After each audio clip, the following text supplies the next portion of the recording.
The issue here, of course, is that there are certain things that are part and parcel of Islamic law or Sharia law that would be counter to our Judeo-Christian Western concepts of freedom and, for example, the treatment of women or the freedom of religion. So take one point in particular.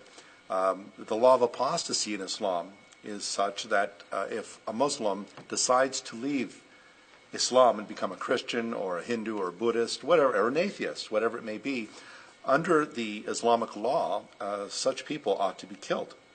And this again flies right in the face of our democratic values of freedom of religion and freedom of speech and freedom of expression.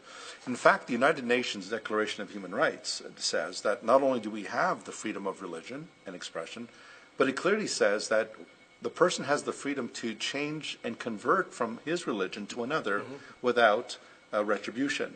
So the UN Declaration of Human Rights acknowledges the right to convert from one religion to another. Now, under Islam, that is not allowed. That is not possible.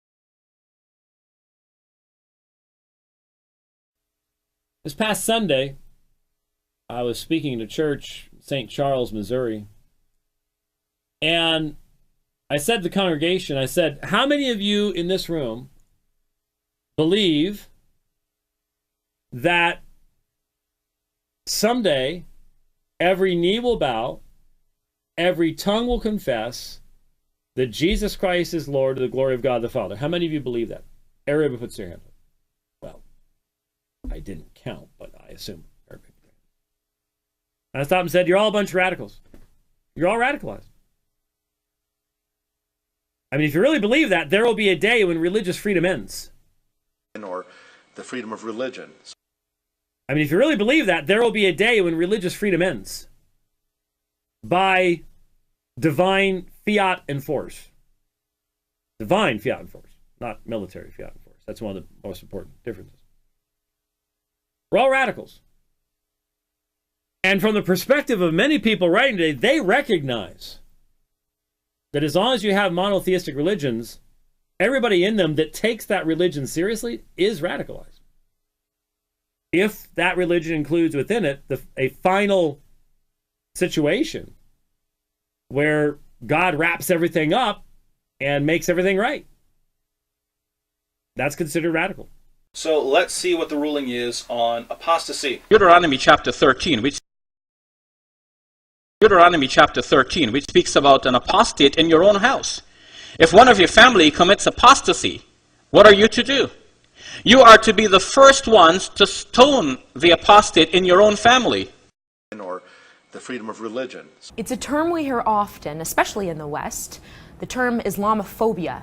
What does it mean? What are its origins, and how has it been used to silence critics of political Islam? For that, we turn to Dr. Tony Costa, a professor of world religions. Dr. Costa, it's great to see you again. Let's start there. What is Islamophobia? Well, the word Islamophobia is a term that was first coined in the early 1990s by a Muslim Brotherhood front group known as the International Institute of Islamic Thought. And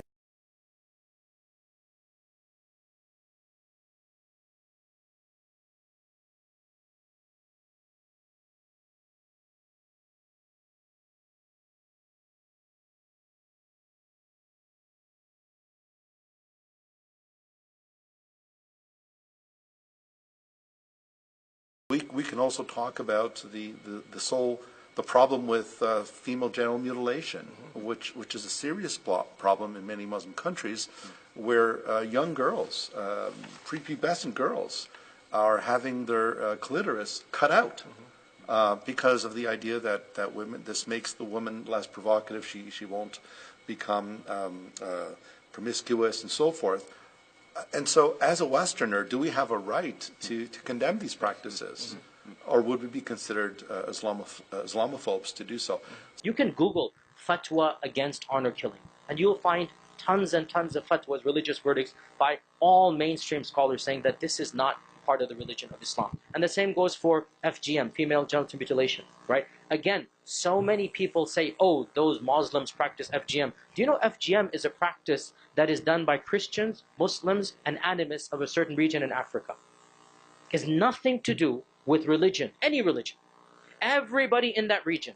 There are Christians who practice FGM, there are Muslims, and there are animists. Animists, the ancient religions, paganism. What combines them? Geography. There's one region in the world, in sub-Saharan Africa, there's a particular region there, where, for whatever reason, they practice FGM. And they're still practicing it. So to concentrate on the Islamic side of things while neglecting that this is a cultural practice that transcends religion. And again, it's nothing to do with the religion. So when it comes to FGM and honor killings, I can honestly tell you, both of them have nothing to do with the religion of Islam. In fact, they are antithetical to the teachings of the Islamic faith. Thank you. No, I am particularly vexed, though, when that type of term, say, is applied to me. I imagine this conversation will be pegged as Islamophobic. Yes.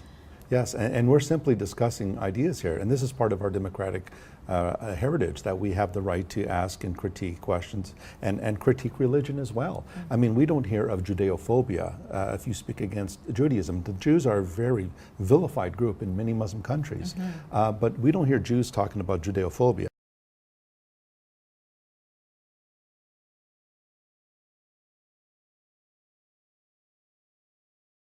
We don't hear Christians using the term Christophobia. If you attack Christianity, you're a Christophobe, you're bad.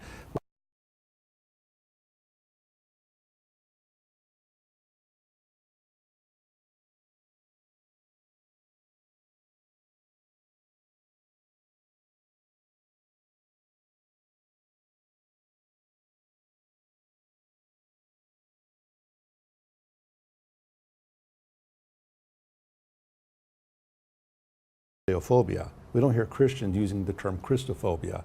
If you attack